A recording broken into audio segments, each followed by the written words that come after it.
heaven? No. It's Iowa.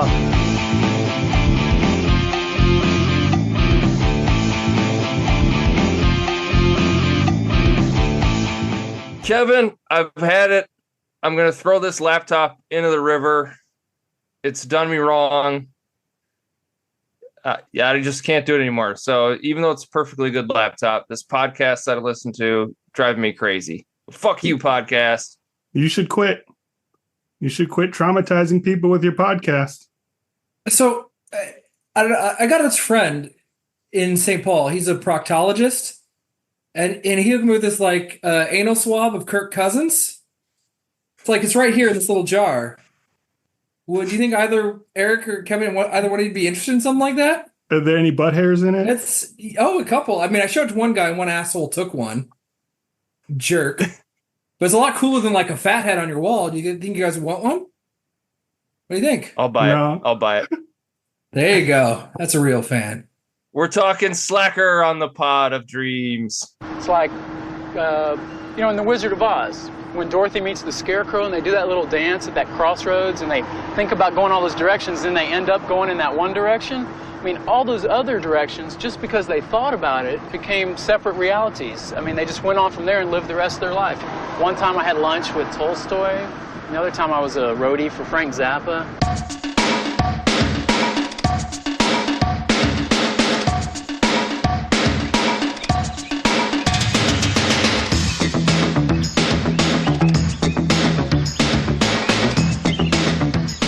Young, we mourn for one woman. As we grow old, for women in general.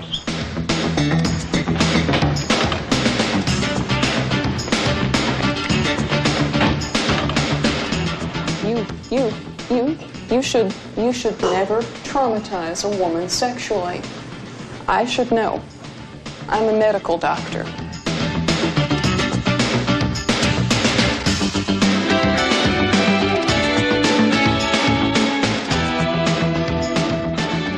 We've been on Mars since '62. It was May 22nd. That's a very important date for you to remember, pal.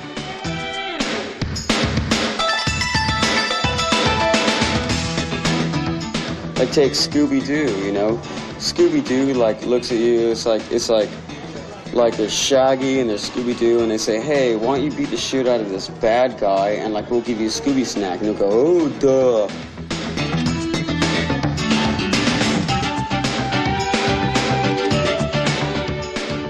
I may live badly, but at least I don't have to work to do it. The next person who passes us will be dead within a fortnight.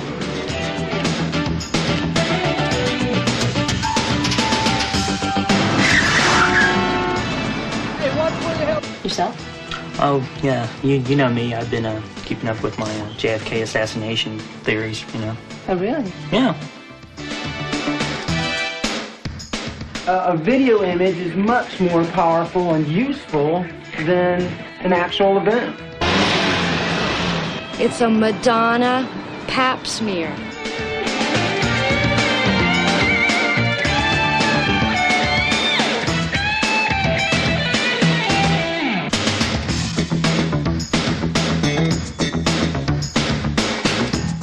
Welcome, everybody. We're just a couple of slackers talking movies on the Pod of Dreams. If you listen, we will pod. We got Ben, we got Kevin, we got me, and we're slacking.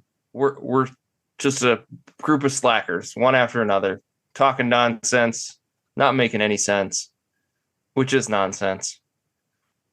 But yeah, how are you guys doing? Did you watch Slacker, or did you just say, fuck it, I'm not going to watch it?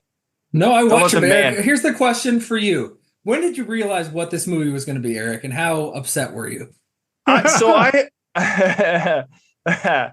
already knew what it was. I already knew the structure of it.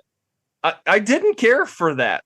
You guessed right. It's just not my speed. It's not my vibe. There is no plot. I was interrogating this as I watched this. I think I like that. I like what's influenced those people a lot. Like Tarantino Soderbergh. Like, there's a whole group of people that make movies that are it's like the French New Wave, right? That where there's just people talking about nonsense. There's no plot. That's what these guys are all influenced on. I just think, and I love Tarantino, and I don't like this. I was trying to figure out why. Like, what's the difference? And I think for me, it's the characters, because I don't like any of the people in this movie either. They all seem like just awful. Like, I mean, some of them are just sort of just going through life, but there's not a memorable character or really any memorable events or set pieces. There's someone who killed his mom in the beginning, which is crazy. I mean, that's the second person we meet is this lady who was run over by her son. It's just, I don't know. What do you guys like this? Is this your thing? Are you into this kind of shit? Well, it made me a little nostalgic because I grew up in this era. So I got to say that much. It reminded me of people that I knew. And I liked it, but not as much as I thought I would. I thought I'd love this movie from everything that I heard about it. But I should have known because I watched it a million years ago. I was probably kind of in the background during like a party or something. So I didn't really pay that much attention to it. But yeah, I mean, so if you didn't watch the movie and you're like, what the fuck are they talking about? This movie Slacker, it's a Richard Linklater movie. He's made a bunch of things. School of Rock, probably most notable. Dazed and Confused, a bunch of Boyhood. Did he win an Oscar? Nominated for Oscar for Boyhood? But he's made a bunch of these like indie films with zero plot, and this is his first movie, and it essentially follows probably like 5 minutes of a character or group of people, and then they run into a different person or a group of people, and then you're with them for 5 minutes, and it's just one after another for an hour and a half, 2 hours, without any real tie or connection. The only narrative thread is there's this concert, right, or this show that one guy talks about, and then they end up going to towards the end of the movie. That's really the only thing I could think that was tied together at all. But that guy wasn't at the show, right? It does not. The only connections are like they're all slackers. Well, you're right. There's that, but then there's like a physiological connection. Like a character walks in, and then sort of the baton kind of gets passed on to another conversation. Baton passing is a good, But it's not even that concert. We don't see what happens inside that concert. We see the very end of a different concert that a different person goes to. Yeah, because they couldn't get in, right? They couldn't get into. Well, they were going to have to pay. The guy who was on the guest list wasn't on the guest list, in fact, and they were deciding the woman was maybe going to hang with them or not. I don't know. Everybody's lackadaisical. Yeah, I mean, it passes, but there isn't. The whole thing is this is anti-narrative. It doesn't want to have a narrative, and it is trying to highlight these characters and people that clearly Richard Linklater loves.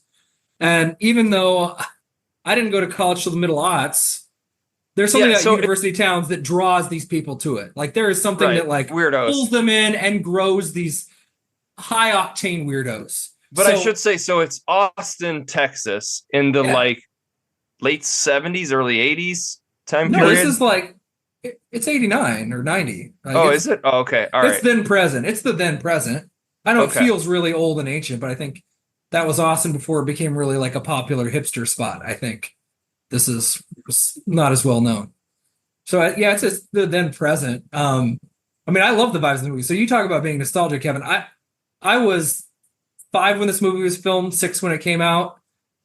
I'm nostalgic. It's made me like want to be there in that moment in time. Like there's all these things happen. Like Nirvana is about to explode, right? And you can just see like, oh, Nirvana's about to just like destroy with this like era. This feels like a super Gen X movie, right? This feels like we're getting the beginning of the Gen X era.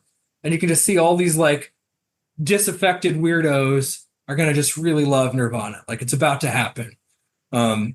And these characters were in Iowa City. I don't know if this was what it was like in Minneapolis. It might be too much of a city and not enough of a college town. But Iowa City absolutely had loads of these kinds of people. Tons of them. And made me miss old college days. But the thing for me, this movie feels like a drug trip. We talked about that's what I was Fear and going to Loathing. say. This feels Were like an people actual then just hallucination. on drugs all the time back then? Is that just like LSD and acid? That's why I said late 70s, because like, oh, this must be at the tail end of the sort of LSD craze. Well, everybody I has guess like half-baked ideas and conspiracies and stuff. Is that Yeah, why? they're like pseudo intellectuals, right? And Yeah. it's certainly like nobody has enough discipline to be like an actual academic, right? Because that's tedious and takes actual effort, but nobody actually wants to do anything. And a lot of it is they're like rationalizing their own apathy. One guy even is saying like, my passivity is artistic. It's the real challenge. Like, there's also all this nonsense that gets grafted onto everything. But I mean, just like watching it as a viewer, it feels like the psychology of a drug trip. Like I'm just kind of, there isn't a narrative thread. I'm just kind of getting sucked into one little like intense moment, experience discussion before I wander off and I can't stay on topic. But I don't know. To me, the vibes of this movie are off the chart. I love it for the time and the place. It feels very of its time in a way that I think is good. It did make me pine for an era before the internet, like where there were all these possibilities. So it's like the first guy that we meet is Richard Linklater. I don't know if you knew that, but yeah, the first guy, the on the bus, like I should have shouldn't have taken this cab. Yeah, I should have gotten a ride from this made up lady I created. Like, it's, you just feel like there are all these options. Anything is possible. And it's did like Richard Linklater, did he invent the multiverse? Yeah, I think so. Yeah, he did. This is must be the Marvel tie-in. And I don't know, like all these characters are all fascinating. No, I mean, they're not iconic in the way that you would probably want the characters to be, Eric. But they're visceral to me, like the JFK guy I can picture in my head, the weird JFK conspiracy theorist. They're just like palpable right there. The weirdo who killed his mom, who's just nonchalantly like, "Oh, did you get a license plate?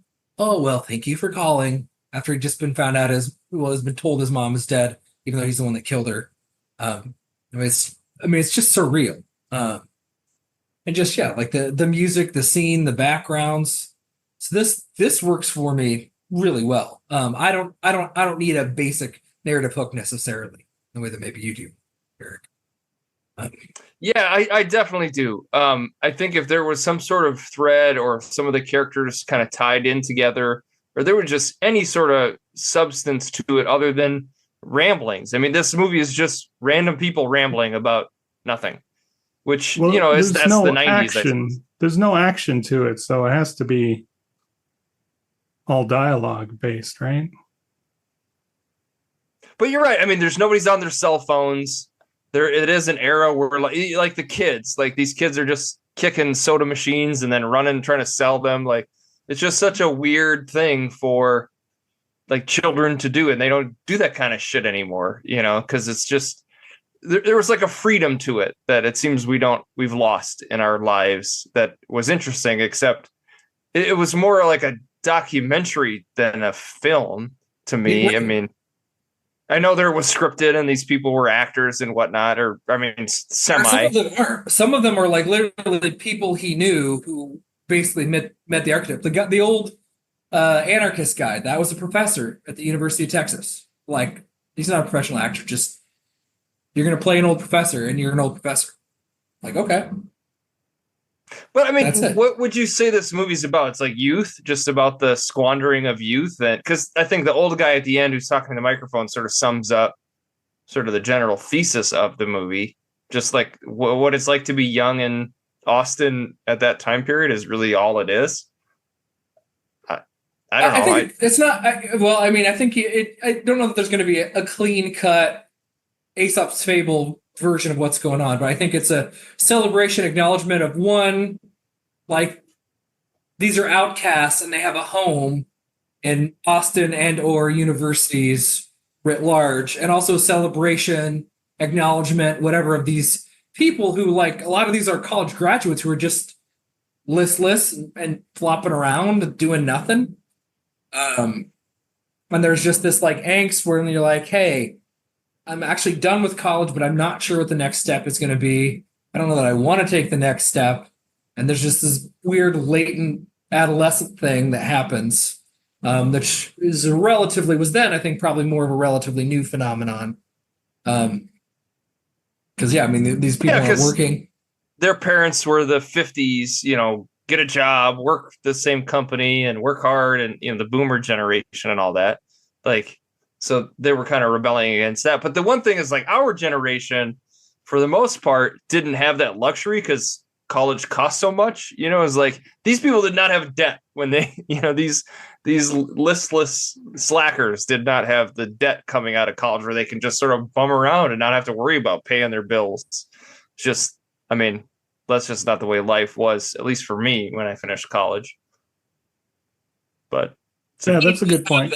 Yeah, I mean, I went from undergrad to law school, so I didn't really. So did I. I had one semester off where this was kind of me. Like, I got all the credits I needed to graduate, and then where I was just working and not doing anything. But even then, I had a job. I wasn't doing literally nothing. I was fucking around a lot. But I mean, Richard Linklater clearly likes these people. These are people he's known and cares about. So he wanted to give them a spotlight. These are the kind of people that, yeah, I mean, it is almost a documentary. I mean, it's a fictionalized version of these people, but I've met versions of so many of these characters. And all of them are on the internet now, and they're angry, and they're clumped together, and they're extra annoying. You don't have to go anywhere to find them. They're not isolated in university campuses anymore. They're all over the place on the internet. It's really annoying. But I don't know, it made me nostalgic for both 1990, even though I was 6, and also my own college experience, because I remember feeling some of these feelings, even though I didn't have a ton of downtime. I didn't spend 2 years post-graduation just putzing around with roommates, but I had moments of these feelings. And this is, again, it's one of those movies. It's not like, I don't have a template for how many other movies. There's not really any other movie like it. I mean, I don't. Boyhood's kind of like it, but it's spread across 12 years and following one kid. It's a similar vibe, but it involves just how stuff just kind of happens in life, and they don't have neat narrative arcs. He's done this better. This is obviously his first crack at it, but like Dazed and Confused is like, what's it like to just be in high school? Yeah, Dazed and Confused is better. I agree. And I think his best movie, Everybody Wants Some, which was the movie I was gonna pick, is just like a fucking 1,000 times better than this. It's about a college baseball team. If you haven't seen it, go watch that instead of Slacker. I would recommend. It's on Amazon Prime, but it's just about a college baseball team and these guys hanging out like right before the classes start. And it's just about life at that time. I think that takes place in like the late 70s, but he's just thrilled with this. What's it like to just hang out and not have a point to anything? And for me, I just butt up against that just because I'm somebody that wants plot. I want some narrative structure and meaning to what I'm watching. And my brains are like, I need to know where this is going. If it's not going anywhere, I feel like I'm kind of wasting my time. And that's a lot of what I felt with this. It's just like, and just ultimately, I can't remember. Nothing really sticks out other than the weirdness of like the one lady with the pube, Madonna's pube, who I actually just read in Wikipedia is the drummer from Butthole Surfers, that lady, which is kind of funny. But there's nothing like stuck out to in my memory as like, oh, that was like fucking cool, or that was just like interesting. It's mostly just like, okay, all right, on to the next thing. I don't know. Yeah, on to the next thing. It's not my vibe. It's not my speed. These little vignettes. Yeah. But Linklater he's someone I just all of his movies I kind of butt up against. There's some directors that when they have a movie coming on, I'm like, I'm going to fucking love that. He's not one of those. Like, he's somebody that I have some trepidation about. Like Hitman, which is the reason I watched this, because his new movie came out on Netflix. Like, that's pretty good. That's a pretty good version. It's probably the most plot-based of his movies. And like School of Rock, used to watch that movie all the time in college. That was like one of our college movies. Somebody had that DVD. It was like, watch that shit all the time. I know it's a weird movie to have watched a lot, but that's got a plot and a structure. And he's good at certain things, but some of his movies just sort of go totally off the deep end for me, and I don't enjoy it. This is one of them. But was there like a favorite part, Kevin, for you? Like a favorite section, favorite character? There was a bit of creepy, like I don't know, like aggro womanizing in this movie. There was a few sequences where like, ooh, is this gonna get kind of creepy here? And obviously we saw someone die, you know. There are some things that stick out. The guy who collected TVs, that sequence was kind of fun. The Madonna pube. Yeah, the Madonna pube was well, and then there was the old guy where he comes home and the guy is breaking into his house, and then he like takes him out for a walk, and he talks about because there was like a big shooting in Austin, right? Like, didn't somebody sit in the bell tower and just start shooting people? Isn't that what he was talking about? No, maybe. Am I making that up? I think so. Yeah, and so he's like nostalgic that he missed out on this shooting on campus. Like, what the fuck?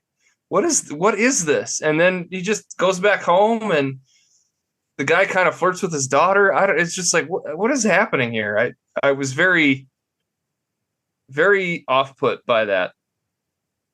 So I don't know. It's that indie film. Like I said, Tarantino does a lot of this. He does a lot of these, like Pulp Fiction, you could argue is very similar to this. It's a couple of vignettes with these characters. They do intertwine and they do kind of connect in a certain way.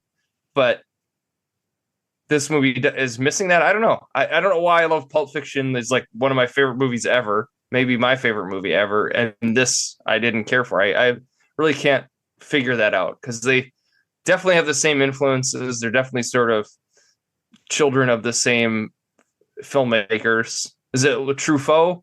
Is he somebody you would say like the French New Wave kind of is Breathless a lot like Breathless is a lot like that, right? Where it's just sort of random characters hanging out, not really any point or plot to it. And that I think heavily influenced these filmmakers. But I don't know. How do you explain the popularity, Eric, of this movie then? I don't know. I was just looking at that. It was like a 20,000. It made $1 million. It's considered one of the sort of like most famous of that era. I don't know. I cannot imagine something like this being popular today. Like nobody would see this if it came out. Maybe it's what we need. Maybe we need something like this. Maybe that's what we're missing in our current popular culture with everything so sanitized and carefully scripted. We need more just random people hanging out. Maybe we need a grunge era again. I don't know. I think it was unlike anything anybody had ever seen before. So I think it's part of what made it interesting. It's like, oh, you've seen this movie. It's just a bunch of people walking around Austin and having weird conversations. And it's all relative. I mean, we're talking a movie that made what, like $2 million out of a $20,000 budget. That it's good return, but it's not like but it was well reviewed. I mean, people enjoyed it. Yeah. But mostly people that weren't film geeks didn't hear or care about it, I don't think. I mean, maybe that's wrong, but I don't think that most people cared about it. I don't think if you were going to the movies in 1990, you cared about Slacker, probably. Yeah, I mean, if you need narrative, it's a tough one. Because there's absolutely none. South by Southwest starts in 1987, so a few years before this. I mean, that sort of coincides with that kind of era of sort of indie film. I just think that's kind of interesting that all of a sudden this movie comes out right after that festival sort of starts in Austin. Kind of an interesting thing. But yeah, so Linklater's next movie is Dazed and Confused, right? Or does he make something in between? I think that's it. Yeah, I think that's right. And that I think that's a great movie. I love Dazed and Confused. Awesome movie. Even though there's basically no plot to that. Yeah, I guess you're right. I mean, it's literally just a few days in high school or the last day of school or something like that. It's one day. It's literally one day. Yeah. It's very similar. It's tighter. We follow a group of people that have sustained interactions, but it's one night. It ends the party. They have the party, and then it ends with the kid listening to Foghat, at home at 4 a.m, whenever it is. Yeah. Huh. There's no plot, really. Yeah, I mean, everybody wants them. There's no plot in that either. It's just like these guys a few days before classes start in college. It's weird. I always feel like with his movies that, like, even the before movies, the Sunrise, Sunset that he's made. I don't know if anybody's familiar with those, but it's these 3 movies. Yeah, I know what they are. I just haven't seen them. I haven't seen them either. Same actor, so it's Ethan Hawke and then Juliette Binoche, I think is her name. And it's like 10 years apart, right? He filmed them like 95, 2005, and 2015, I think is what he did. And it's just like they meet each other, they're married, they get divorced, and then it's like, them as like older parents or whatever. But like those movies have no plot either. The first one is like literally just like they meet one night and hang out, and that's the end of the movie. But I always feel like there's something like gonna happen. I don't know why that is. I'm like waiting. I'm like, oh no, wait. Something's about there's gonna be a plot. And it never does. There's like never a plot at the end. There's never a point to any of it. So yeah, he just likes people hanging out.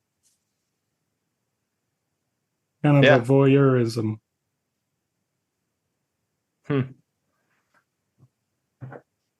Yeah, I don't know. I don't have a whole lot else to say about Slacker. Never been to Austin, Texas. You guys ever been there?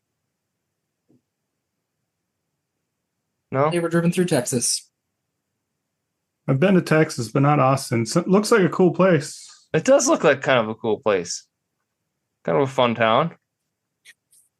Yeah, I mean, I think it's probably very different now. But Joe Rogan's got his comedy club there and all that stuff. Yeah, that's true. But you don't get a lot of what you think of Texas in that, where you'd like, cowboy hats and yeehaws, and I suppose that's Austin, right? That's a little different.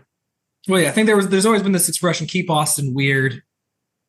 And it's been its own vibe in Texas. It's been, I think, quite a bit different than what most people think of Texas. And a movie like Slacker is probably why. So in Wikipedia, it says in 2011, to commemorate the 20th anniversary, there was a remake made of it. And some of it's almost word for word with a bunch of different directors and 26 in total, I think. Some of them are like, the exact same scenes. I'm kind of interesting. I haven't checked that out. Slacker. You think you might enjoy a remake of this movie better? Let's see. Something's going to happen. I guarantee in the remake there's going to be a plot. Something is going to actually take place. Yeah, that makes sense. But $23,000, that they stretched that budget. Holy crap. I mean, I know there's not like a ton of sets or anything, but they didn't have to pay anybody. It doesn't seem like. That's true. At one point, you actually see the boom mic. I was going to mention that. Yes, I was going to mention that. There was that as well. Yeah. Yes. Yeah. So they didn't do a lot of takes, apparently. No, he didn't have film any permits, so he just raced through trying to film it. But there's some interesting stuff, like there's like a night vision camera sequence, right? In the bar, which is looks kind of cool, looks kind of weird. But it's like that's not computer effects, right? He did some weird shit with the camera to do that.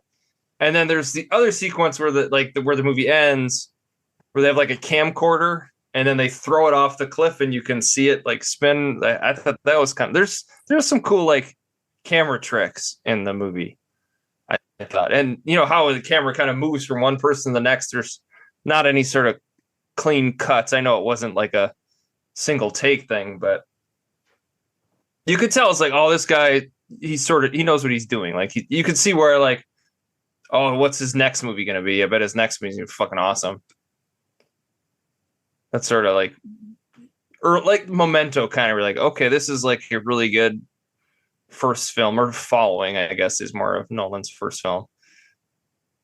Yeah, I don't know. Like I said, I don't have a lot else to say. I didn't love it. I'd probably give it like 2.5 stars, maybe 3. Just for the originality of it, but I don't think I'd ever want to watch it again.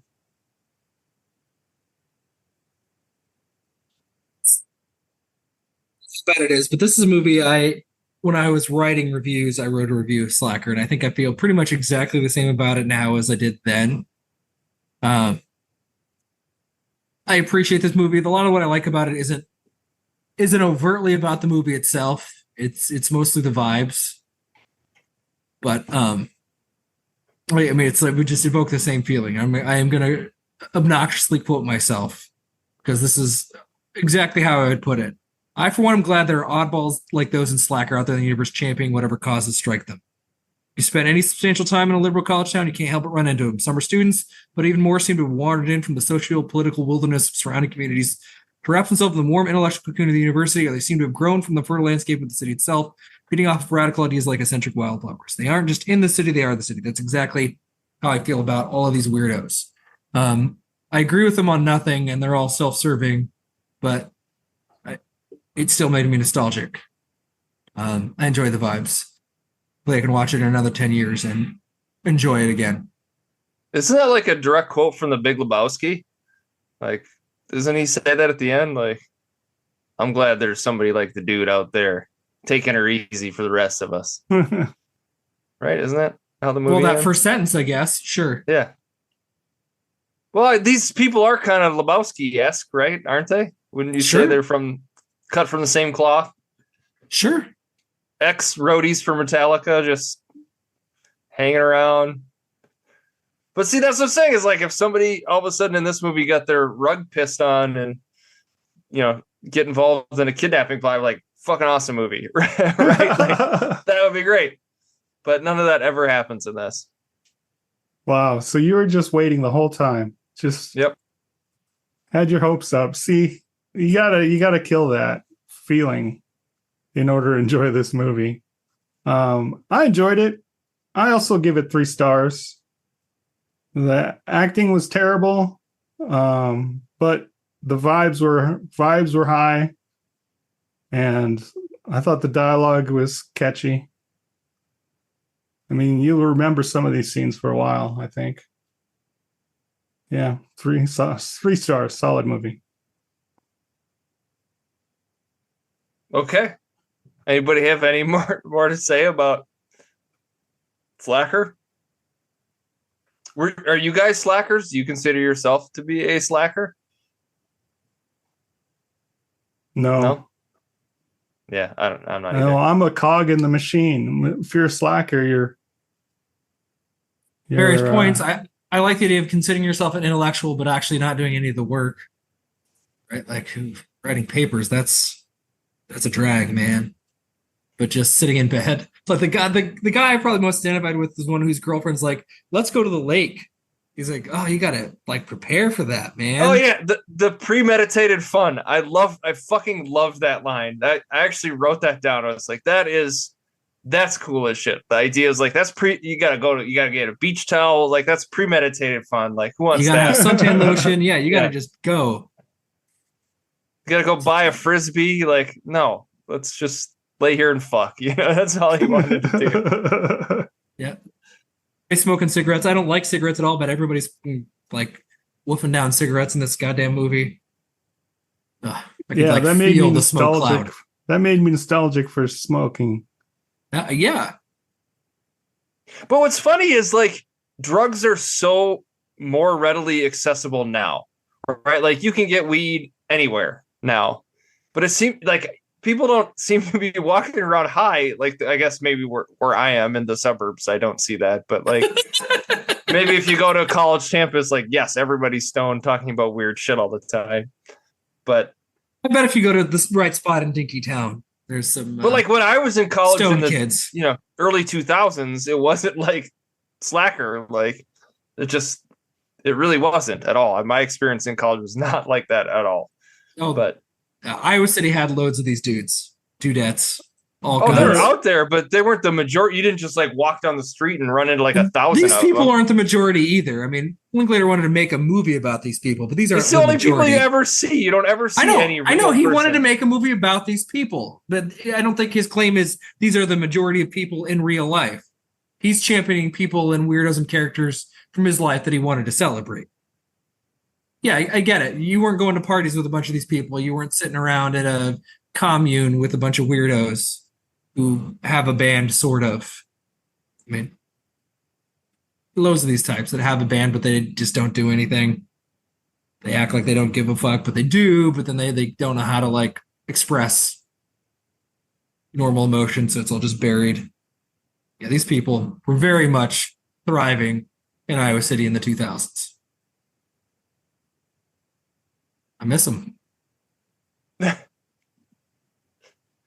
All right. Do you think they were influenced by this movie, Ben? I don't think they're influenced by much of anything. These people, they're influenced, like they're in the ether in some weird way. They are getting signals on totally different wavelengths. So I don't think Slacker had much to do. Apparently, it did cause people to move to Austin. People saw it and thought, "Hey, I want to hang out in Austin more." But no, those people are. Yeah. Linklater's funny because in a lot of his later movies, he focuses on like the athlete, like a guy who's like a really good athlete, but also kind of a like film weirdo. He always has that sort of character where, you know, they're athletic and like a jock, but like also likes movies or music or whatever. It just because I think that's the kind of person he was, you know. But in this movie, there's none of that. There's not that character at all. It's kind of interesting that in his first movie, he didn't put himself, he literally put himself in the movie, but not that sort of character that he sort of falls back on in his later movies. Yes, I mean, Lee Daniel, the director of photography, he's one of the guys fixing the car. And that's kind of a blue collar dude, but he doesn't talk about movies. He just talks about car and they steal car parts, but that's it. Yeah, that's true. I mean, I don't know. It's a pretty good mix of weirdos. I don't know. All right. Well, that's all I had to say. What are we watching for next week? Next week. Okay. The Year of Our Lord, 1984. Great year. Some would say the best of years. I had thought that was a great year too, but I think that was the year you were born. Oh, you got it. You got me pegged. Let's see. So this movie was... Wait, that was 40 years ago?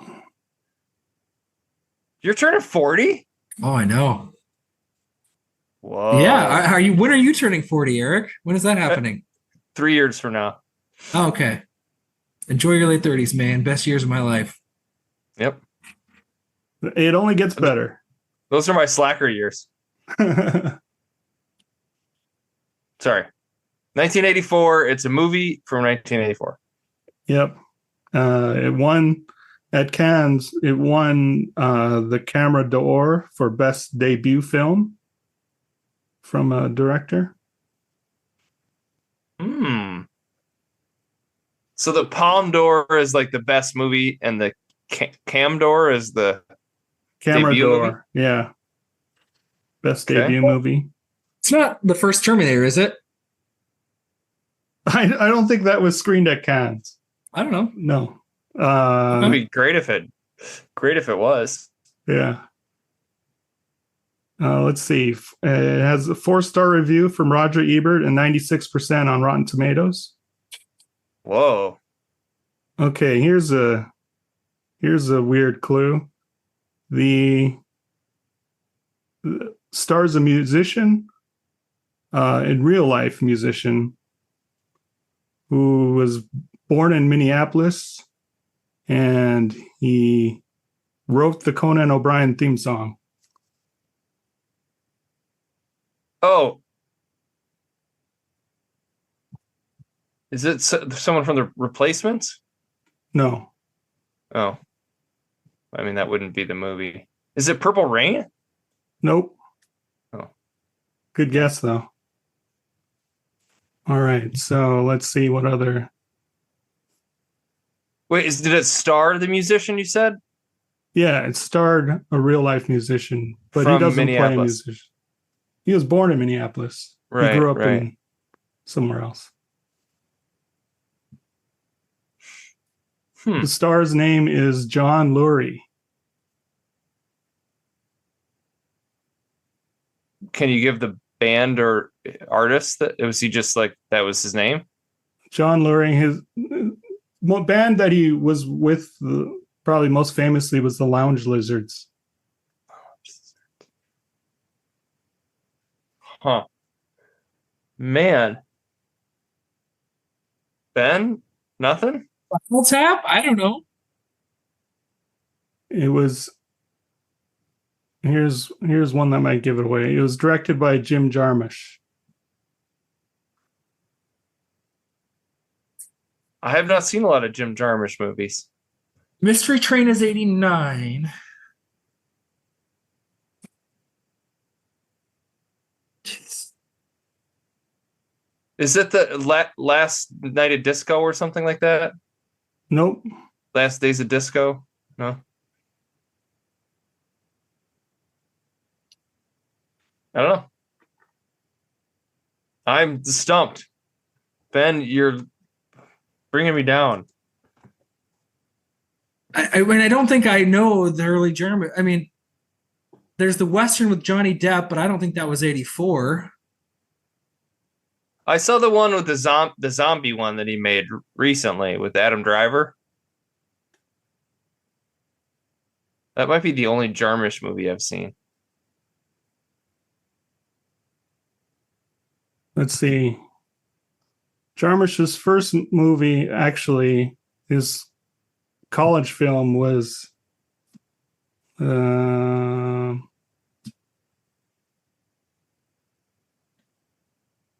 this was between Down by Law and, you're right, Mystery Train was 1989. His first movie was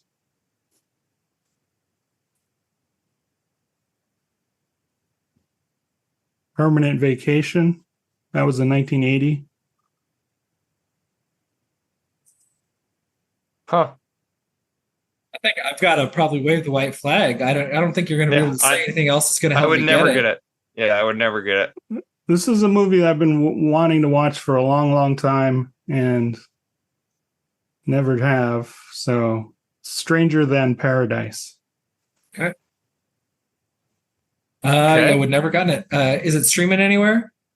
Yep, it's on. It's Criterion, so it's on Max. Excellent. Deep cut. So none of us have seen this. Then is this a first for all of us? Yep, that's correct. Okay. So that hasn't happened in a while. Yeah, well, this is an independent movie.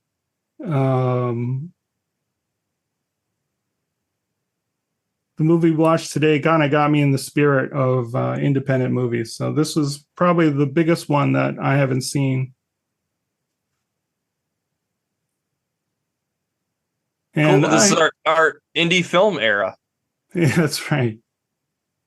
And Jarmusch is kind of hit or miss with me, so we'll see if what I think about it. Yeah, like I said, I think it was like the Dead Don't Die. Yeah, the Dead Don't Die. That's the only one I've ever seen of his movies. Ghost Dog was that was like a big deal, right? Yeah, with Forrest Whitaker. Yeah, I remember that movie being a big thing. Yeah, interesting. All right. Well, I'm glad you guys don't have any expectations or thoughts on this. It's going to be as wide-eyed as I can be with the movie, I think. I've only seen a couple of Jarmusch films, too, so I don't have a clear picture in my mind. Super cool. I don't know if you'll like this, but I think it's black and white. Oh, thumbs down. Wah, wah, wah. 1 star from Eric. Did they not have color back then? Didn't have the budget for color. All right, cool. Yeah, I'll check it out. I'll definitely watch that. And you should watch it too out there, listener. Thanks for listening, everybody that's putting up with this. We appreciate it. Well, thanks, cool cats and kittens. Oh, jeez. Bye-bye.